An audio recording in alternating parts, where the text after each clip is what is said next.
Castro. Moi, je suis en charge chez MJ2L de tout ce qui est des missions de coordination SSI. Merci Patrice. Donc Jean Gaillao, je suis le gérant du bureau d'études MJ2L Consult et donc on intervient en particulier en sécurité incendie. Voilà, merci pour ce tour de table. Alors justement, Jean, gardez le micro.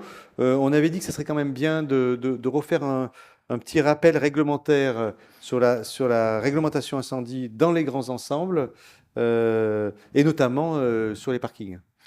Oui, alors effectivement, en préparant cette conférence, on avait évoqué différents sujets. Bon, il y a évidemment beaucoup de particularités et la mobilité justement électrique engendre, comme vous le savez, certains risques. Donc à partir de là, on a essayé de cibler ces risques. On va en reparler dans cette conférence. Mais on a mis évidemment en premier lieu le risque électrique, et donc des voitures électriques, des recharges notamment des véhicules électriques. Et il est vrai qu'il y a vraiment certaines spécificités. Alors, on va en reparler ensuite avec le commandant sur des points particuliers, mais c'est vrai que réglementairement, et notamment sur les usagers avec qui on peut travailler, hein, que ce soit les copropriétés, les bailleurs, on s'aperçoit vite qu'il y a une réelle complexité sur la réglementation, que en fonction de l'établissement, c'est-à-dire du parc de stationnement, s'il reçoit du public ou alors s'il reçoit des travailleurs ou si c'est juste un parc privé hein, pour de l'habitation, on n'est pas tenu d'avoir les mêmes contraintes réglementaires, ce qui pose évidemment un certain nombre de problèmes. Pour résumer simplement, on a aujourd'hui, on va dire, deux problématiques. C'est-à-dire qu'on va traiter en parc public la mise en place de bornes de recharge selon une certaine réglementation, donc qui est aujourd'hui bien définie, bien connue, qui est relativement facile à mettre en œuvre.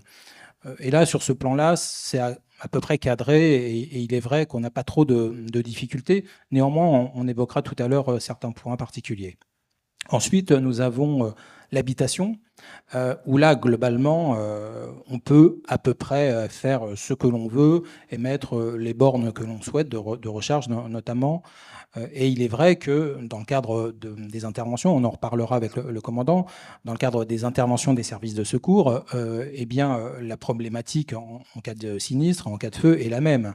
C'est-à-dire qu'on ne va pas traiter le parc public différemment du parc privé. Néanmoins, les contraintes techniques et réglementaires ne sont pas les mêmes. Donc, ce qui pose évidemment certaines questions, ce qui pose évidemment au niveau des propriétaires, des copropriétaires dans le cadre de projets, eh bien, ça nécessite de faire certains choix, des fois techniques et également réglementaires. Mais ça pose aussi des soucis, on y reviendra lors de la mise en œuvre et lors des interventions futures des services de secours, puisqu'on n'est pas régi, comme je vous l'indiquais, par la même exigence réglementaire. En simplifiant, sur le parc public, on va avoir des contraintes, on va demander les arrêts d'urgence, on va demander de mettre en place un système d'extinction, on en reparlera tout à l'heure, en dessous du -1, si on souhaite mettre des bandes de recharge. On va localiser sur les plans d'intervention à l'entrée du parc les points de charge. Et ça se traite assez, comme je le disais, assez facilement. Sur le parc public, on ne va pas avoir donc toutes ces contraintes privé, pardon, on ne va pas avoir toutes ces contraintes. Et c'est vrai que pour le coup, ça pose de réels problèmes d'intervention ensuite lors de sinistres. Mais ça, on va en reparler ensuite avec le commandant. Oui, parce que finalement, si c'est pas construit ou imaginé de la même manière, du coup, lors de l'intervention, ça pose d'autres difficultés. Oui, ça peut poser d'autres difficultés, et notamment enfin, la difficulté de base est la même, hein. Quand même, rappelons juste qu'aujourd'hui, il y a un focus sur les véhicules électriques, parce qu'on a des difficultés, les services de secours ont de réelles difficultés à éteindre l'incendie. Autant on arrive à le gérer facilement sur du parc public, puisque les installations techniques ont été faites, dimensionnées et ont pris en compte les contraintes réglementaires, autant sur du privé où pourtant l'intervention est la même, hein. Les difficultés des services de secours sont les mêmes, mais là, on n'a pas toutes ces contraintes techniques et c'est vrai que la maîtrise est rendue plus difficile. C'est-à-dire qu'aujourd'hui, mais je laisserai ensuite la parole au commandant, mais aujourd'hui, sur un parc public, on va localiser les points de charge. Tout ça, ça va être très bien identifié en termes même de localisation. Et sur du privé, ça ne va pas du tout être le cas.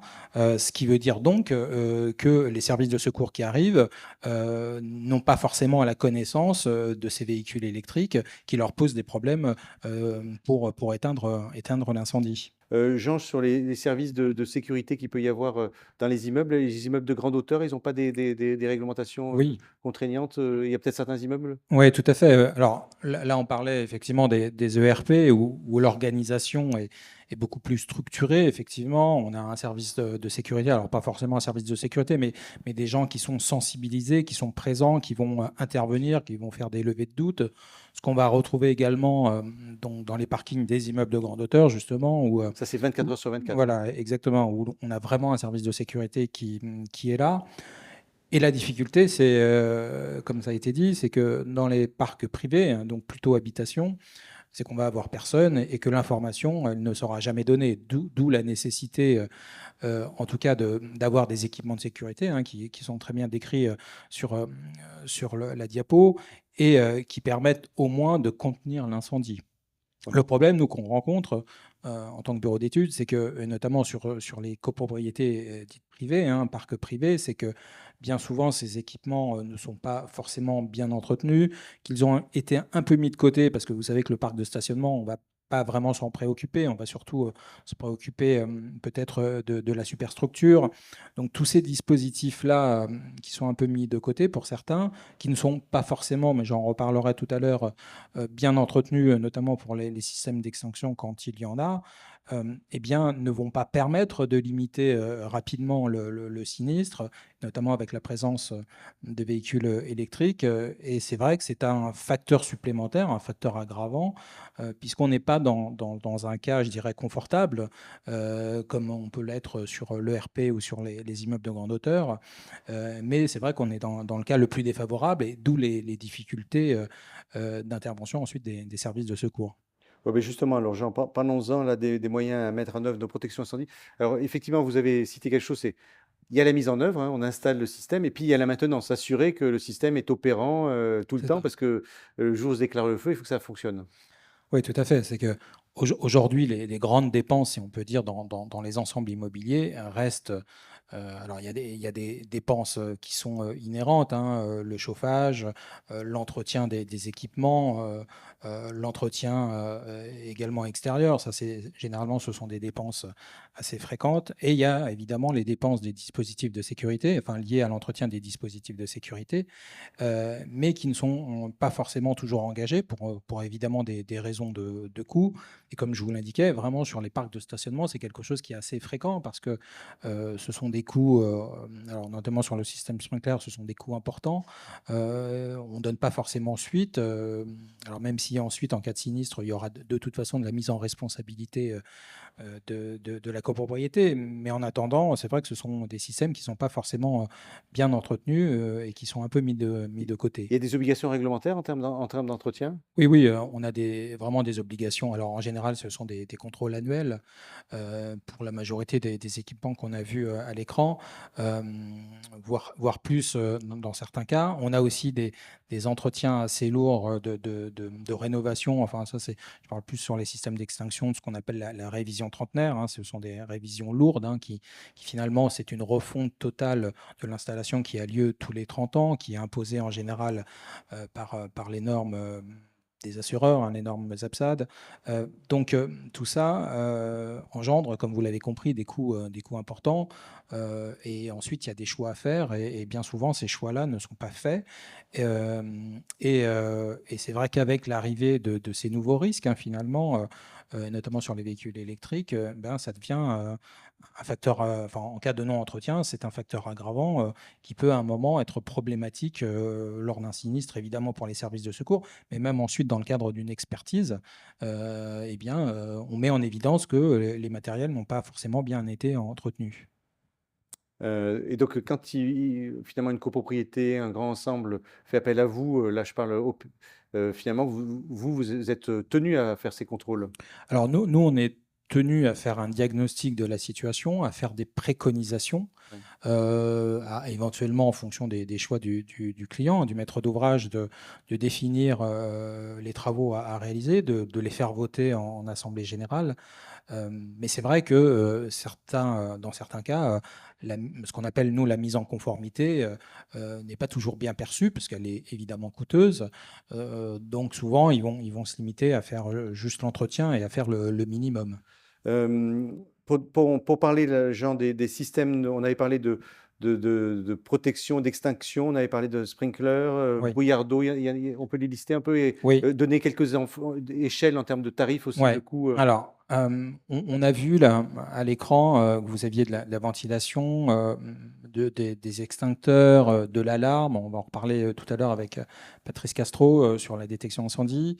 Mais je voulais un peu m'arrêter quelques minutes sur les systèmes d'extinction. Parce que, comme l'a dit le commandant, ça reste quand même, en cas de sinistre, évidemment, l'élément le plus efficace pour contenir l'incendie.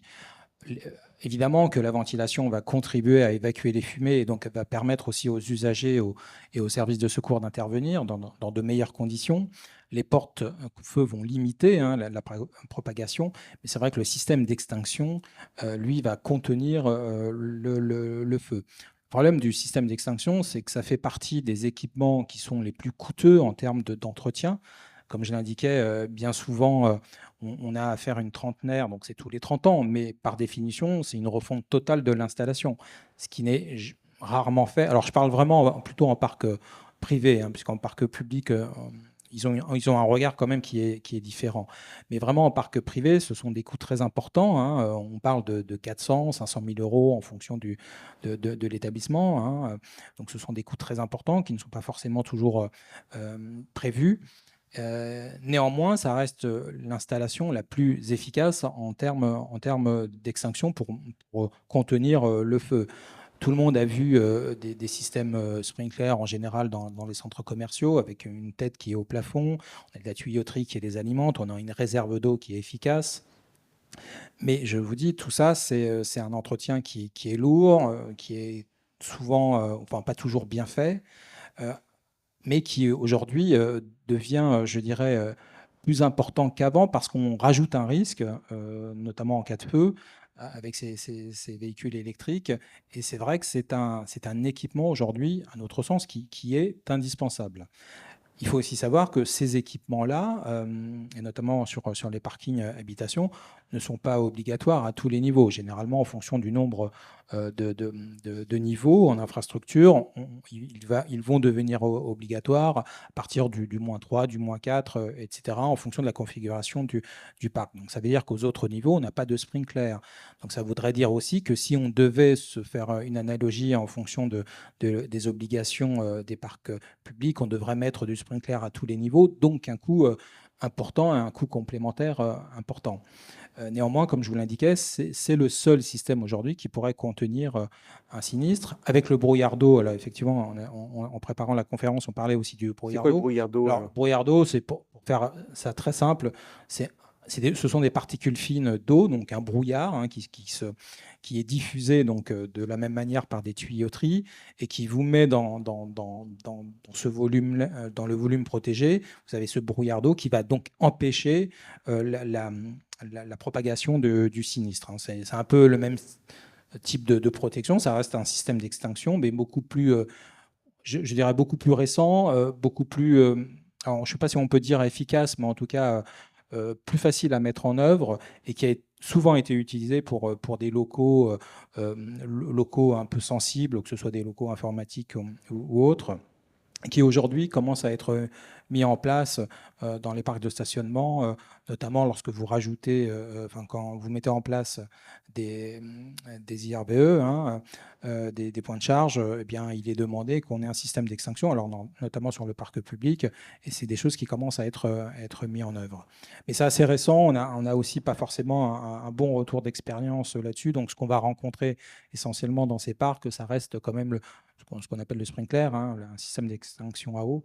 Et ça, on va le rencontrer. Et ça, c'est très courant sur les parcs de stationnement. Voilà. Fabrice, alors pour continuer là, tirer le fil, si vous permettez, on avait dit qu'on parlerait détection incendie.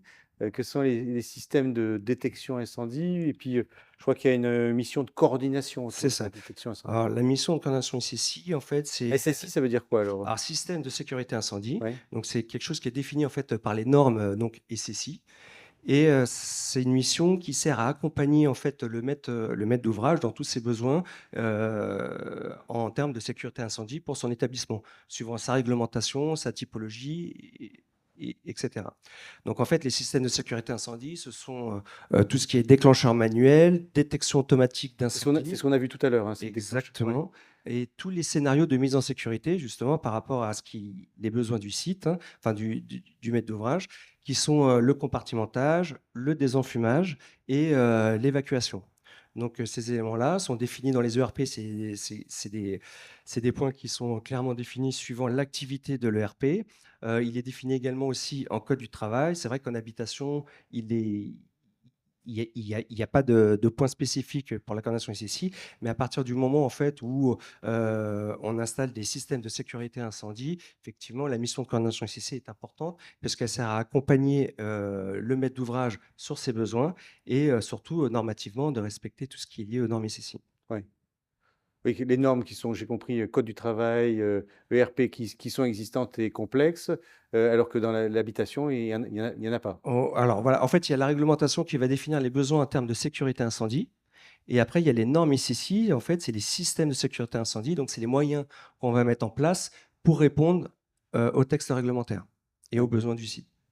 Jean, une précision? Oui, en complément, c'est-à-dire que dans l'habitation, on va vous exiger de la détection incendie. De la même manière, c'est en fonction du nombre de niveaux. Donc, en général, plus de 3 niveaux, on va vous demander de mettre de la détection incendie à partir du moins 3, sauf si vous avez, je l'indiquais, un système d'extinction. Donc, c'est vrai qu'on va retrouver un peu moins fréquemment ces systèmes-là en parc privé, en habitation. Néanmoins, lorsque vous le mettez en œuvre, parce que c'est un choix du maître d'ouvrage, par exemple, mais il faut aussi évoquer le fait que c'est un élément de détection, c'est-à-dire que plus on va avoir une détection précoce, donc plus ça va détecter l'incendie, et notamment avec la mise en place de certains équipements à risque, c'est un plus. Donc à partir du moment où vous allez mettre en œuvre ce système-là, vous appliquez, ce que disait Patrice Castro, vous appliquez des normes spécifiques à ce type de matériel, et donc le coordonnateur SSI vérifie que tout ça, ça répond aux normes, que les essais sont concluants, que la réalisation des travaux a respecté aussi les contraintes de mise en œuvre, donc les contraintes normatives. Voilà, donc c'est vraiment aussi quelque chose qui est important. Alors ça n'a pas la même fonction que l'extinction, puisque lui, le détecteur ou l'alarme va donner une information, va détecter un début d'incendie. Évidemment, ça ne va pas éteindre. Donc si ça sonne pour rien, quand je dis pour rien, c'est-à-dire que ça n'alerte personne, il n'y a pas grand intérêt, sauf à faire évacuer les gens qui se trouvent dans le parc de stationnement, ce qui a quand même un intérêt, surtout s'il y a un début de sinistre. Mais globalement, ça ne va pas faire intervenir les services de secours, et ça ne va pas limiter la propagation. Ça, c'est le système d'extinction qui va limiter la propagation du feu si vous avez un système d'extinction.